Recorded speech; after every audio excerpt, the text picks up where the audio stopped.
تاکہ اگلے مہینے 2 مہینے میں ہم ایک کنسلٹیٹیو پروسیس کے ساتھ اس کو آگے لے کر جا سکیں. نمبر 1. نمبر 2, میں جو پرائیویٹ سیکٹر میں بھی کہتا تھا ابھی میں یہ کہتا ہوں کہ دیکھیں we are in public service, so we have to act as public servants.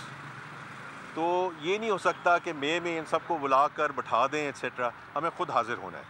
So this is starting that process جو ہم نے اسلام آباد چیمبر سے شروع کیا. آلدو دسمبر میں سیالکوٹ چیمبر بھی حاضر ہوا تھا, لاہور چیمبر جائیں گے, FECI جائیں گے انشاءاللہ, ملتان, فیصل آباد, کوئٹہ, سرحد, یہ سارے چیمبرز ہم جائیں گے, وہاں جا کر ان کی بات سنیں گے. آل دا پروپوزلز وڈ بی ہیئر, تاکہ کنسلٹیشن پروسیس چلے. اور یہ اس لیے امپورٹنٹ ہے کہ دیکھیں اب we are in an IMF programme, so we know کہ ہماری کنسٹرینٹس کیا ہیں. تو وہ بڑا امپورٹنٹ ہے کہ جو کسی اور بھی دوست نے بھی کہا تھا کہ جب تک ہم بجٹ میں جاتے ہیں کوئی اس میں سرپرائز ایلیمنٹ نہ ہو.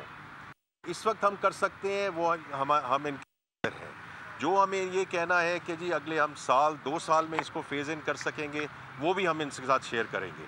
سو ود دیٹ جی آئی ایم ویری گریٹفل کہ آپ سب لوگ یہاں موجود ہیں, and thank you very much. Thank you very much.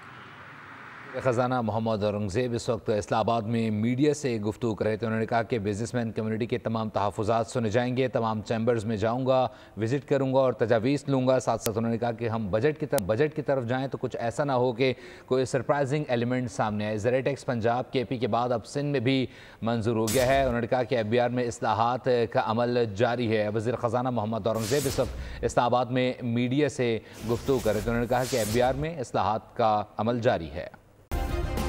Subscribe کریں اور بیل دبائیں تاکہ کوئی خبر رہ نہ جائے.